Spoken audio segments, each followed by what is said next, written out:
A mensagem de hoje tem como título Siga a Direção de Deus. Mas assim, eu acho que vai ter muito a ver com você não hoje. Porque a mensagem de hoje, quando a gente fala assim sobre seguir a direção de Deus, é em relação ao que é que a gente faz quando a gente passa por dias difíceis. E ninguém aqui vive dias difíceis. Eu acho que tem gente que já está levantando a mão e dizendo, em nome de Jesus, pastor, está profetizando? Porque eu não sei se aplica a minha vida não. Eita glória. Não tem momentos da vida que a gente diz assim, para onde a gente vai? Meu Deus, o que está acontecendo? É aquele labirinto. Sabe o pessoal aí de Gramado, o pessoal aí do sul, não tem um labirintozinho lá, né, em Gramado, que você entra e aí, eu me esqueci o nome daquele negócio, é em Gramado mesmo, né gente? Nova Petrópolis, pronto, Nova Petrópolis. A gente tem um monte de gente do Rio Grande do Sul. Já comi o churrasco lá. O Diego já disse que vai me levar na casa dele. Tem mais alguém aí do sul que vai me levar para comer churrasco? Amém, amém, Deus abençoe. Mais um. Sabe aquele labirinto? Pronto, é mais ou menos. E você entra e às vezes você está falando para Deus, Deus, o que está acontecendo comigo? Que batalha, que dificuldade, eu já não sei mais para onde ir. E aí vem o desespero. E a verdade é que em tempos difíceis, não é de desespero que a gente precisa. A gente precisa de uma direção. E direção só vem pela palavra. Deixa eu te falar uma coisa, a gente vai pregar a palavra aqui, como a gente sempre faz. E a palavra de Deus é a voz de Deus para a nossa vida. Jesus é o verbo que se fez carne, que habitou entre nós, e a gente viu a glória dele se manifestar. A voz que a gente precisa ouvir hoje, essa voz que a gente vai ouvir, é a voz da palavra de Deus. E a voz da palavra de Deus é a voz que liberta, é a voz que traz a esperança, é a voz que ilumina justamente o ambiente da nossa vida, que às vezes está tão escuro e a gente não consegue saber para onde está indo. A Bíblia diz assim, lâmpada para os meus pés é a tua palavra e luz para o meu caminho. Por isso que hoje a gente vai observar um texto da Bíblia que é muito conhecido de todos nós, Jeremias 29. Sabe quando a gente pensa naquele texto que diz assim, sou eu que sei os pensamentos que eu tenho a vosso respeito, eu tenho pensamentos de paz e não de mal. A gente conhece, não conhece? A gente toma posse dessa palavra para a nossa vida. Mas eu não sei se você já parou para pensar no contexto do que o povo de Israel vivia naquela época. Era mais ou menos 600 anos antes de Cristo. E a Babilônia, uma nação poderosíssima que estava dominando tudo e todos, dominou o Egito. O Egito tinha uma aliança com o povo de Israel, então consequentemente o povo de Israel também foi conquistado. E aí é o que a gente conhece de quê? Exílio babilônico. Gente, Jerusalém ficou destruída, o templo destruído, tudo. As pessoas, quem não morreu, sabe, foi enviado para o exílio. E na verdade o exílio foram as pessoas mais tops, as melhores pessoas. E quem ficou em Jerusalém foi justamente o povo mais humilde. Lá na frente a gente vai se lembrar de Neemias reconstruindo muralhas, os muros de Jerusalém. Mas naquela época, gente, era uma crise. Eram dias dificílimos que o povo estava passando. Era um massacre, era uma tragédia nacional. E aí no meio do caos vem uma carta. Uma carta de quem? De Deus. Jeremias estava em Jerusalém e recebeu esse direcionamento de Deus para escrever uma carta para aqueles que estavam exilados na Babilônia. E geralmente quando a gente pensa em uma carta de Deus, a gente pensa assim, uau, agora vão vir muitas palavras maravilhosas que dizem respeito à situação que eu estou vivendo. Então vou preparar meu coração para ouvir o que Deus tem para falar. E nessa carta vem as direções de Deus. E essas direções pareceram um pouco ilógicas, e a gente vai entender o porquê disso. Mas a única coisa que Deus queria mostrar era: eu quero que vocês sigam a minha voz.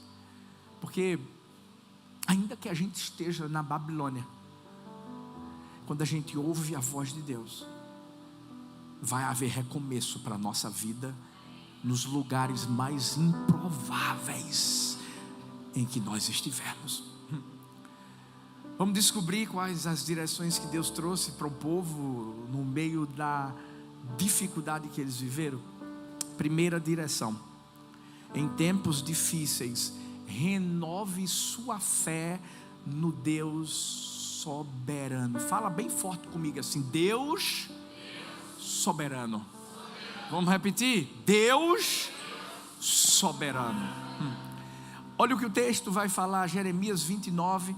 Deixa a sua Bíblia aberta, versículo 4, a Bíblia diz assim: assim diz o Senhor dos exércitos, o Deus de Israel, a todos os exilados que eu, presta atenção nisso aqui, isso é Deus falando para o povo, eu deportei de Jerusalém para a Babilônia. Como é que é, pastor? Isso. Vamos lá: caos, tragédia, massacre nacional, uma dificuldade enorme. O que o povo está esperando ouvir nesse momento? Carta de Deus.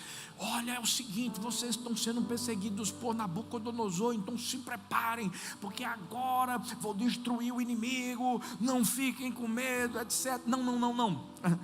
Aqui Deus está dizendo assim: eu deportei vocês de Jerusalém para a Babilônia. Como é que é, pastor? Quem foi que destruiu a cidade? Nabucodonosor. Não, pastor, mas a Babilônia dominou, conquistou Israel. Isso. E Deus está dizendo assim: eu permiti.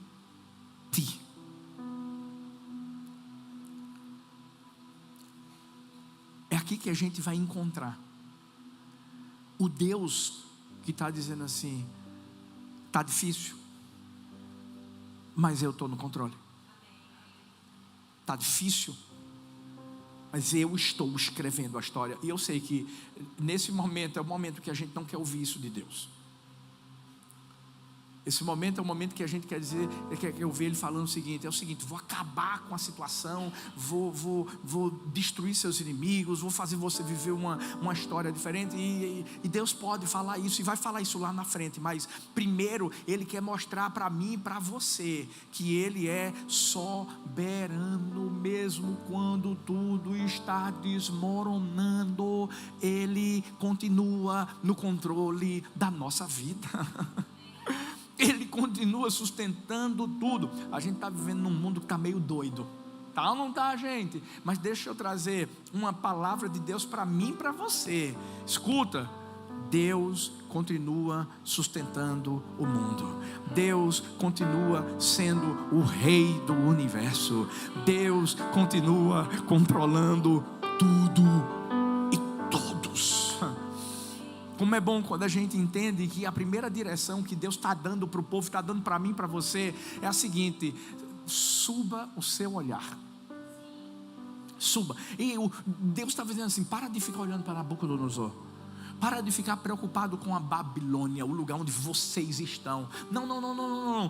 Olhem para mim.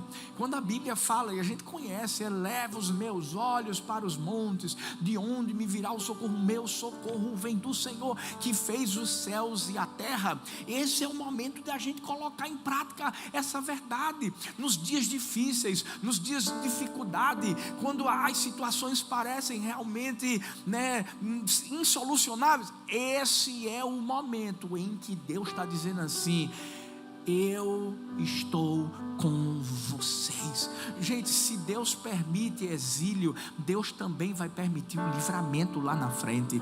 Isso mesmo, se Deus permite a Babilônia, Deus depois vai permitir a volta para Jerusalém. Deus tem sempre uma nova história que Ele está escrevendo. O problema é que a gente pensa assim: Deus está me castigando, Deus quer o mal para a minha vida. Não, tudo que Ele está querendo fazer é com que eu e você confiemos nele. Ele é a soberania dele está intimamente ligada à nossa confiança no Senhor. Mas é muito mais fácil a gente se submeter a Deus quando os nossos planos estão dando certo, quando a nossa vontade está sendo feita, quando as coisas estão fluindo, acontecendo do jeitinho que a gente queria. Mas o teste de fé, o teste de confiança, o teste da soberania vem quando os dias ficam difíceis. Tudo que o povo queria era simplesmente ouvir de Deus assim: vamos lá, vai acabar logo. Não. Deus diz assim: vocês estão vivendo isso, eu permiti. A gente precisa enxergar o Deus que cura, não o inimigo que fere. A gente precisa ver muito mais do que a pressão da dificuldade que a gente está vivendo. Não, a gente tem que olhar para a promessa. Quando o nosso foco muda, é a fé que vai vir por cima da ferida, não a ferida que vem por cima da fé. Chegou a hora de eu e você simplesmente deixarmos de olhar para o inimigo, para quem nos feriu, para as dificuldades. Tem muita gente que talvez está aqui vivendo algo difícil e está dizendo assim: foi Nabucodonosor. Não, foi o exército inimigo. Ou talvez você está dizendo assim: foi meu pai, foi aquela traição, foi aquele trauma. E sabe o que está acontecendo? Você está deixando de ver a mão de Deus, gente. Você está perdendo justamente a oportunidade de entender que mesmo diante das perdas existe uma mão soberana que está no controle de tudo. Talvez você diga assim: pastor, qual é a experiência de dias difíceis que o senhor tem? É fácil chegar, pregar, falar uma palavra, lançar aquilo que está no seu coração e sair. Já vivemos muitas situações em que a gente não entendeu na nossa vida. Quem conhece a história da gente, a nossa primeira filha, sabe que o que a gente viveu foi algo complicado. Sonho de qualquer casal, ter um filho, primeiro filho. A gente organiza quarto, porque organizamos o quarto, deixamos tudo bonitinho, maravilhoso. 9 meses, Thalita com aquele barrigão bonito. E aí ela vai fazer outra sonografia e acusa: a filha de vocês tem um problema que a gente não sabia. Soube na hora do parto, no dia que ela nasceu. Dias difíceis, dias onde a gente dizia assim: está complicado, o que é que está acontecendo? Meu Deus, que labirinto é esse? É Nabucodonosor, são os inimigos. E aí Deus disse assim: suba o olhar. Suba o olhar.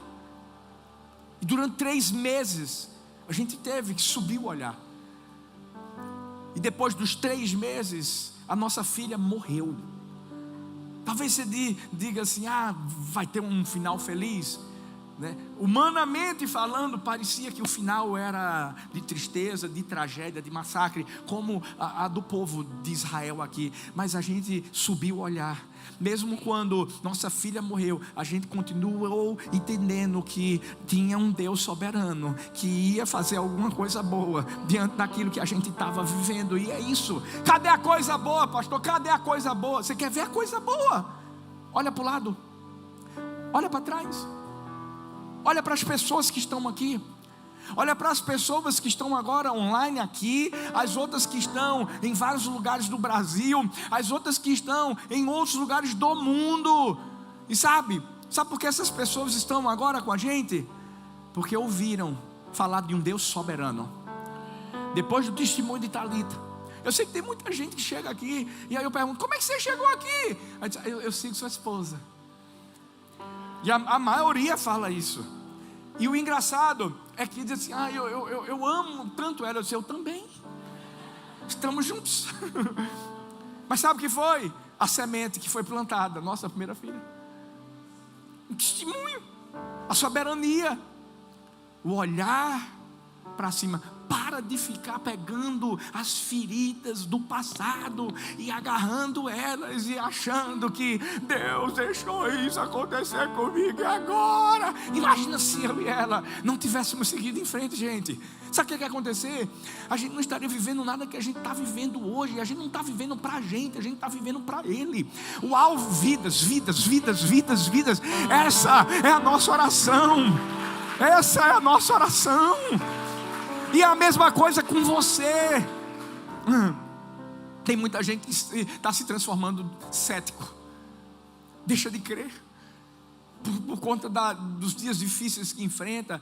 Se Deus permitiu que isso acontecesse comigo, agora eu não quero mais saber de Deus. Não, essa é a hora de a gente continuar crendo. Sabe por quê? Mais do que Deus te resgatar, Ele quer se revelar a você. E sabe qual é o melhor momento de Deus se revelar como Deus soberano? É na tempestade. Quando os discípulos estavam no barquinho, Jesus dormindo, tranquilo, veio a tempestade. Quando veio a tempestade, começaram a gritar: meu Deus, vamos morrer. Acordaram Jesus. Jesus fez o quê? Acalmou a tempestade. Quais foram as palavras dos discípulos depois? Eles disseram assim: quem é esse? Que até o mar, o vento lhe obedecem. Ali Jesus estava se revelando para ele. É na tempestade que Deus vai se revelar como nunca para mim, para você.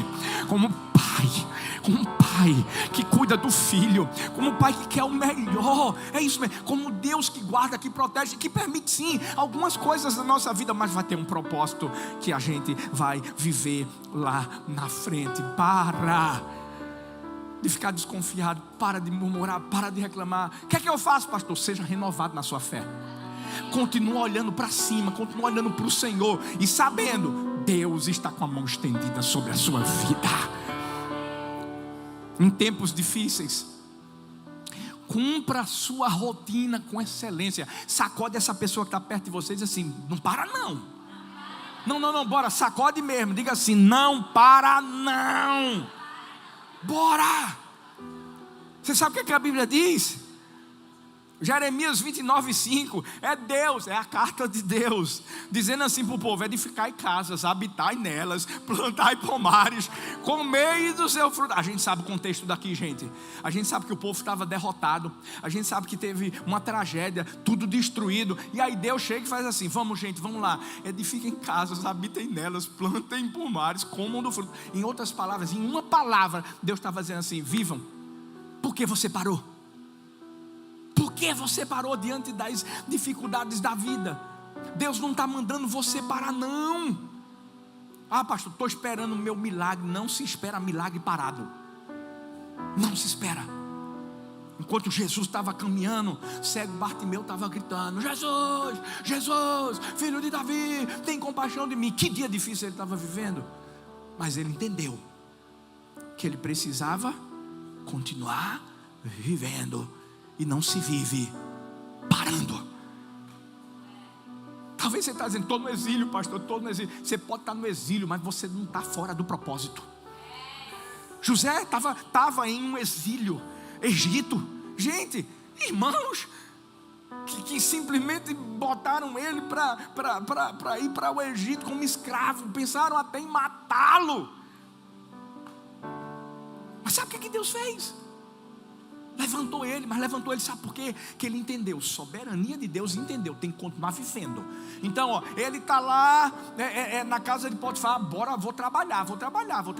Eu tenho certeza de que, sem dúvida alguma, ele começou a mostrar, ele podia simplesmente ter ficado lá, sabe, caidinho, ter dito assim: meus irmãos me enviaram para o Egito, olha a vida que eu estou vivendo, meu sonho era que eles iam se prostrar, tive 2 sonhos, mas eu acho que era pesadelo, tem que ser pesadelo. Não, ele não fez isso, ele botou para quebrar, continuou trabalhando.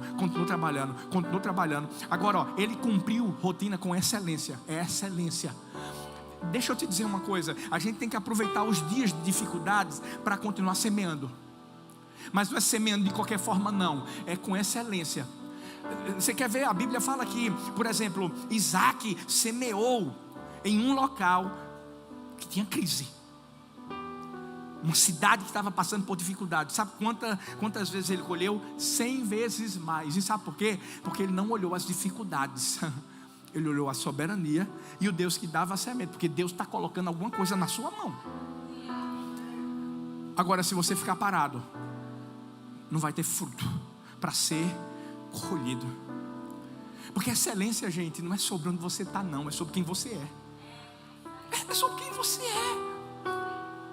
Sabe, tem gente que chegou nos Estados Unidos e os Estados Unidos é um lugar de bênção, mas para muitos está se tornando um lugar de maldição. Sabe por quê? Parou de semear. Parou de semear com excelência, parou de servir com alegria, parou de simplesmente se doar do jeito que você se doava no Brasil. E mais, aqui tem que se doar mais, porque os principados e potestades são piores. Aqui a gente tem que jejuar mais, aqui a gente tem que orar mais, aqui a gente tem que evangelizar mais, aqui a gente tem que abençoar mais, aqui a gente tem que mostrar que a gente é mais cristão de verdade e que a gente segue Deus. É ou não é, gente? É. Mas sabe o que aconteceu? Dias difíceis, a pessoa para. É fácil parar tudo esperando um milagre. Aí as pessoas dizem assim: não, quando Deus mudar a minha situação, eu volto a construir. Quando Deus fizer alguma coisa boa na minha vida, eu vou voltar a sonhar. Aquele sonho vai se tornar realidade. Não. É enquanto você está no dia difícil, você tem que fazer o que Deus diz. Habitem, construam casas, plantem e se preparem, porque vai ter muito fruto para ser colhido. Porque, deixa eu te falar, eu tenho aprendido uma coisa: fidelidade que só funciona em Jerusalém. Não é fidelidade, não. Não é. Só quando as coisas estiverem maravilhosas. O quê? Não é não, filho. A Igreja do Amor vai fazer 3 anos aqui. Para mim começou há meses. Pra gente, né, nega? Meses. Porque os 2 primeiros anos foram os anos em que o diabo estava dizendo assim: eu não quero vocês aqui. Fidelidade, gente, só em Jerusalém. Quando tudo está acontecendo como a gente quer, é fácil dizer que tu és o meu Deus quando a conta está boa, conta bancária é maravilhosa, as pessoas do seu lado querendo te ajudar. E quando é o contrário? Todos podem sair, mas Ele continua com você. É isso que a gente tem que carregar no nosso coração. Pastor, mas eu não consigo plantar, eu não tenho força. Vai sem força mesmo, meu amigo. Vai, bota a sementinha, baixa lá, aduba, ora pela chuva, água também, bota uma aguinha. Porque eu vou te dizer uma coisa: não tem semente que a gente plante que não dê fruto. Vai dar. Quem planta na Babilônia, gente, vai colher milagres em Jerusalém. Vai colher, você vai ver, a história vai mudar, pelo amor de Deus. Vê o que Deus fez na minha vida, na nossa vida, né? 3 princesas, Saroca, love you baby. Gente,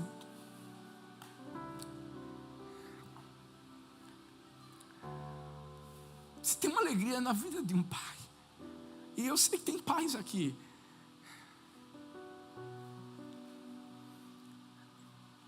É ver seus filhos servindo ao Senhor. E aqui na América vocês sabem como é que é. Esses dias Sarinha participou de um momento de oração, de algo que é feito desde 1990. Eu lembro que quando eu falei para ela que ela tinha sido convidada, ela, meu Deus, pai, como assim? Ninguém me conhece. Né? Se fosse no Brasil, as pessoas conhecem ela, gente, mas aqui eu acabei de entrar no colégio. Eu disse, filha, tem um propósito. Eu chorava. E sabe, ela foi lá. E ela foi lá. E Thalita disse assim para ela, filha, derrame o que está dentro de você.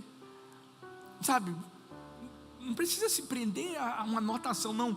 Ore como você sempre ora com seu pai. Seu pai. Gente, a gente colocou esse vídeo e foi tão lindo, porque Deus usou ela de uma forma tão natural. E depois eu comecei a receber e-mails dos professores, professor de Laura, de Helena, né? Ela dizendo que as amigas do colégio falando assim, uau, a gente foi tão tocada pela oração que você fez, a gente quer que você pregue no chapel agora. E eu vou te dizer uma coisa, esses dias Deus permitiu que eu estivesse no carro com elas. Eu estava falando coisas que eu sei que vão acontecer, e elas sabem disso. E uma pessoa, inclusive foi uma confirmação do que uma professora, foi de Laura, foi dela que falou para ela, dizendo assim, tem uma unção, tem uma graça, tem um gift, um dom, tão poderoso sobre sua vida. E uma pessoa que não conhece muito a nossa vida, disse assim, eu não sei o que é, mas tem algo sobre ela que vai trazer um avivamento para a nação americana e da nação americana para as outras nações. Está sendo gravado, você vai lembrar. Sabe por quê? A gente viveu dias difíceis em perder uma filha, mas Deus nos deu ela, nos deu Laura. Eu disse a Laura, se prepara, filha, Deus vai te usar tanto. Deus te deu o dom da adoração. Sabe, Rodney é professor dela, ela está aprendendo a tocar. E eu disse, filha, a gente gosta do Z88.3. Eu disse, um dia tuas músicas vão cantar no Z88.3. Você vai abençoar as nações através de canções que Deus vai te dar. E aí eu disse assim, Helena, prepara, tu vai ser rica. Aí Helena, a Laura disse, eu também quero ser rica. Mas eu disse assim, filha, não é ser rica por ser rica. Primeiro, tem algo muito forte de Deus no seu coração e que puxou a mãe assim. Ela é empreendedora, ela é muito assim, sabe? É assim, Eu disse, Deus vai te enriquecer, filha, porque você vai investir tanto no reino. Você vai abençoar tantas vidas. Gente, houve uma perda, houve uma Babilônia, houve um exílio, mas a gente entendeu, a gente tinha que continuar. É isso, o que separou? Quais foram os sonhos que Deus colocou no seu coração? E eu já aproveito para trazer a terceira direção de Deus. Em tempos difíceis, cuide da sua família, cuide da sua casa. Jeremias 29:6 diz, tomai esposa, gerai filhos e filhas, multiplicai-vos aí, e não vos diminuai. Gente, isso aqui é mais do que uma orientação prática, é uma questão de sobrevivência espiritual. Pode estar tendo guerra na Babilônia, mas dentro de casa é refúgio. Dentro de casa vai ter paz. Eu e minha casa serviremos ao Senhor. Estava falando com meu filhão aqui, sabe? Ele diz, olha, minha filha já está servindo. É isso mesmo, eu e minha casa serviremos ao Senhor. Sabe por quê? Muitos quando estão na Babilônia, muitos quando estão no exílio, estão na luta, estão na batalha, na dificuldade, se esquecem de quem está perto. Cuidado, porque você chegou aqui nos Estados Unidos, não sei quanto tempo você tem, mas cuidado, porque a Babilônia pode te puxar e fazer com que você queira ganhar money e esquecer do mais importante, que é a sua casa, que é a sua família. Por isso que o que Deus quis mostrar aqui é o seguinte: o mundo pode estar em crise, mas dentro da sua casa tem Cristo. Sua casa vai continuar firme. Você não vai perder seus filhos para o mundo, não, em nome de Jesus. Não. Seus filhos vão ser, sim, espirituais, cheios do fogo, cheios da unção, cheios da glória. Seus filhos vão amar Jesus, vão amar vidas e vão levar Jesus para os seus amigos. Eu creio nisso. Família, gente, não é projeto de férias, não. Família é chamado diário. Independente da situação difícil que a gente esteja vivendo, a gente tem que continuar olhando para a família. Deus estava dizendo assim: se multipliquem. Estão na Babilônia, vão ficar assim. Não, multipliquem-se. Eu quero que vocês cresçam. Vocês lembram que o povo de Israel cresceu no Egito? Ei! Quanto mais apertavam, quanto mais havia dificuldade, mais eles cresciam. Por isso que cuidar da família em dias difíceis é declaração de fé. É declarar: Deus, eu e minha casa continuaremos servindo ao Senhor. E é simples. Provérbios 17:1 diz assim: um prato simples com paz vale mais do que um banquete com gritaria. Como é que eu cuido da minha família? É simples. Valoriza um tempo de refeição. Valoriza o tempo de qualidade. Eu valorizo cada momento que eu tenho com elas. Hoje elas estavam do meu, cheguei lá. Aí elas já sabem como é que eu sou. Eu já chego, dou um cheirinho. Sara gosta mais, então ela já fica. Laura diz assim: já estou acordada. Eu disse: mas vai ter beijinho. Fui dar beijinho nela. E Helena é aquela que quer e finge que não quer. Essa é demais. Toda assim, sabe? Aí eu chego e aquele cheirinho assim: te amo. Ela valoriza coisas simples, gente. Dentro do carro a gente valoriza as orações, né? A gente vem para cá, todo mundo orando, todo mundo falando com Deus. Valorize cada momento que pode parecer que é simples, mas que vai trazer mais força para a sua casa, para o seu lar. Em tempos difíceis, ore pela cidade onde você está. Ah, não, pastor, pela Babilônia? Não é possível.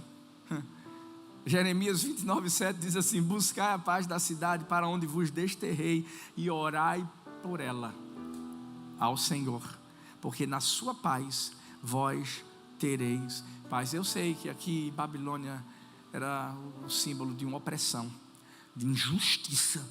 Gente, não era brincadeira.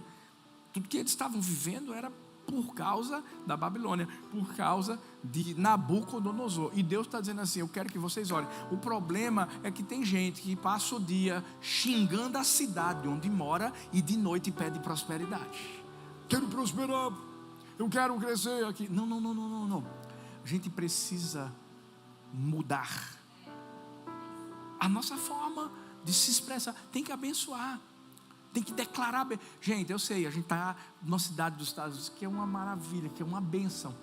E agora eu quero também trazer isso para o nosso país, para a nossa nação. Por mais difícil que seja a situação que a nossa nação está vivendo, a gente é o profeta. Nós somos os profetas que Deus levantou para declarar a transformação da nossa nação em nome de Jesus. Não é chegar para dizer porque o Brasil realmente não tem jeito. Está repreendido em nome de Jesus. Deixa eu te falar uma coisa. Eu lembro que quando a gente chegou lá em Paulista, 23 anos atrás, as pessoas conheciam Paulista como a cidade mais violenta do Grande Recife. Por ser uma cidade dormitório, né, não tinha muito crescimento, não tinha empresas, trabalho, etc. Tal. E as pessoas começavam a falar para a gente: não, rapaz, para a igreja crescer aqui é difícil demais. O povo não quer saber de Deus, o povo trabalha muito, quando chega, já quer ir para casa, já quer isso, aquilo. Está repreendido em nome de Jesus.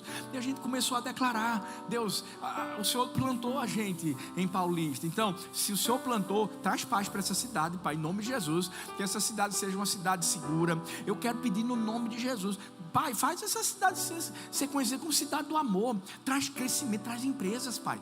Faça com que líderes se levantem e possam trazer mais progresso. Que as pessoas possam amar mais ao Senhor, se apaixonar pelo Senhor. E quando elas saem do trabalho, elas já saem do trabalho dizendo assim: eu vou para a igreja, eu vou para a célula, eu vou crescer. Faz essas pessoas amarem a missão. Faz elas entenderem que elas estão aqui para viver uma vida só. É uma vida só. Então essa uma vida tem que ser vivida de forma intensa. Faz elas amarem vidas. Faz elas cumprirem o propósito de ir por todo mundo, pregar o evangelho a cada criatura. E sabe o que começou a acontecer? Isso começou a acontecer. Aí as pessoas: não, pastor, mas olha, é difícil ter uma igreja bonita, grande. A dificuldade financeira é grande. As pessoas são muito humildes. A gente sabe, mas deixa eu te dizer uma coisa: não é sobre as pessoas, é sobre Deus. É o Deus que plantou a gente naquele lugar, gente. Então a gente começou a declarar: não, mas vamos ter um complexo. É complexo do amor. Lugar com uma casa de oração, um lugar com um templo grande, um lugar com food park, o pessoal ter, né, comunhão, tá junto, decolar e etc e tal. E Deus foi fazendo e tem feito até hoje. É como meu filhão Felipe falou: ei, tá grande, tá, mas Deus vai fazer muito mais. Sabe por quê? Chegamos aqui, a gente dizia assim: de Paulista para o mundo, pedindo a paz de Paulista, mas declarando que a mesma paz chegaria no mundo, e para a glória de Deus. É isso que a gente está vivendo. Faça a mesma coisa. Comece a pedir a paz da cidade. Se você mora no Brasil, pede a paz da sua cidade. Se você mora aqui, vamos declarar. Gente, eu estou crendo nisso. Orlando tem muitos brasileiros, tem.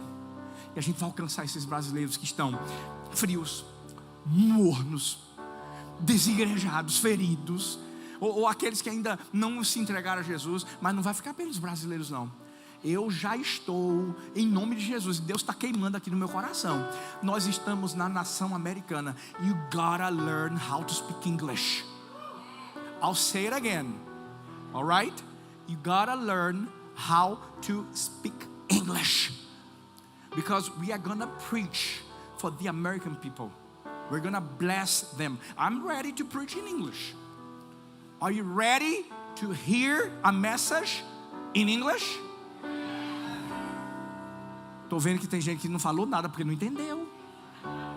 Gente, sabe onde é que está o fogo que vai, em nome de Jesus, invadir essa nação americana? Está em mim, está em você. E eu declaro: vamos alcançar também os americanos. Paz da cidade. Agora escuta: em tempos difíceis, fuja das falsas promessas. Jeremias 29, 8 e 9 diz assim: não vos engane os vossos profetas, pois falsamente vos profetizam em meu nome. Eu não vos enviei. Aprenda uma coisa: nem tudo que soa espiritual vem do Espírito. Sabe o que eles ouviam naquela época? Dizer: vai durar pouco o exílio, vai passar, calma. Aí Deus diz assim: peraí, não acredite no que eles estão falando. Essas pessoas, infelizmente, não querem mudança, não querem trazer mudança, elas querem audiência, só isso. Deus disse assim: vai durar 70 anos. Gente, é um processo que a gente vive, cada um vive um processo diferente, dias difíceis em áreas diferentes. E a gente precisa ter muito cuidado quando há pessoas que estão usando linguagem de Deus, mas com intenções humanas. Cuidado. Prepara. Amanhã muda tudo. Deus pode mudar. Porque agora se prepara, porque a sorte vai ser mudada. Pode mudar e faz. Mas tem situações que são processos. Uma das coisas que a gente mais queria era a cura da nossa filha. Era a cura. Deus disse: Não, filha, vai ser diferente. Você já deve saber que a gente ouviu de algumas pessoas dizendo: sua filha vai ser curada. Não foi. Imagina se eu tivesse agarrado essa palavra e pensado assim: Deus se enganou. Não. Quem estava enganado era o do outro lado. Quando a gente entende que a gente precisa ter cuidado, porque a nossa fome de esperança não pode nos tornar vulneráveis a ilusões. Eu não sei qual é o tempo que Deus vai permitir que você viva a situação difícil que você está vivendo, mas entenda uma coisa: vai ter que passar pelo tempo dele. Em tempos difíceis, então, creia nas promessas certas. E quem é que faz as promessas certas? É o próprio Deus. Jeremias 29, a partir do versículo 10 diz assim: eu é que sei os pensamentos que tenho ao vosso respeito. E agora a gente já sabe qual era o contexto. Aqui não foi feito num culto de celebração, onde todo mundo estava vivendo o melhor tempo da sua vida. Não, foi num exílio. Mas sabe o que é que isso significa? Deus está dizendo assim: eu é que sei. Vocês podem não entender o que vocês estão vivendo agora, mas continua confiando em mim. Confie no caráter de quem escreveu a carta. Sabe por quê? A gente não vai ter o controle. Eu sei que a gente quer o melhor para a gente, não quer? Sem dúvida alguma. Todo mundo quer o melhor para si próprio, claro. Mas o melhor é que Deus tem ainda algo melhor. Muito mais do que a gente mesmo está querendo. E Ele é fiel ao tempo dele, para cumprir aquilo que Ele prometeu. E o que Ele promete é algo bom. Eu é que sei os pensamentos que tenho a respeito de vocês. Pensamentos de paz e não de mal, para vos dar um futuro de esperança. Meu Deus, a gente se agarrar e acreditar. Gente, vai ter que acontecer alguma coisa. Tem que acontecer. E eu sei que no momento do labirinto, sabe? Aquele labirinto que a gente está meio que sem saber para onde a gente vai. É um pouco difícil a gente pensar e contemplar isso. Mas a gente tem que subir o olhar e entender que em tempos difíceis, espere por uma virada divina. Sabe como é que acaba a carta? Jeremias 29:14, a Bíblia diz assim: serei achado de vós, diz o Senhor, e farei mudar a vossa sorte. Você pode declarar para a vida da pessoa que está perto de você, diz assim: a sua sorte vai mudar. Fala para outra, a sua sorte vai mudar. Vai. Essa palavra é de Deus para a minha vida. Gente, Deus não está supondo. Deus não estava supondo. Olha, eu não sei, eu vou ver se eu mudo ou não mudo sua sorte. Não, quando Deus falou aqui, Deus disse assim: eu vou fazer mudar a sua sorte. É uma promessa, é uma certeza, é uma convicção. Por isso que a virada divina, ela antes de acontecer de forma externa, acontece aqui dentro. Por isso que tudo o que a gente passa nos dias difíceis, você sabe o que é isso? É Deus trabalhando aqui dentro, nos preparando para o quê? Para a mudança da sorte, para a promessa, para as mudanças externas. Deixa eu te falar, Deus vai trazer mudanças externas para mim e para você. Deus vai pegar situações que a gente vive, vai transformá-las e vai trazer a bênção dele. Mas a maior virada da nossa vida é a que traz a eternidade para o nosso coração. Porque as mudanças externas, elas passam. A gente vai viver coisas maravilhosas e vai ter uma hora em que a nossa vida vai acabar. Mas será que a gente quer viver uma mudança de sorte apenas externa? Do lado de fora? A mais importante é aqui. Você vai morrer, mas a Bíblia diz que aquele que morrer, ainda que morra, viver é lá. E aí a gente sai da Babilônia e vai para Jerusalém, a nova Jerusalém. E lá não tem choro, não tem ranger de dentes, não tem sofrimento, tem nada. Tem alegria, tem paz, porque tem a presença do Deus que escreveu a carta. Ei, está escrito já. Já está escrito. O fim, a gente já sabe qual vai ser. Por isso que eu e você vamos seguir a direção certa. Fique pé no seu lugar, por favor. Feche seus olhinhos e... se você chegou aqui hoje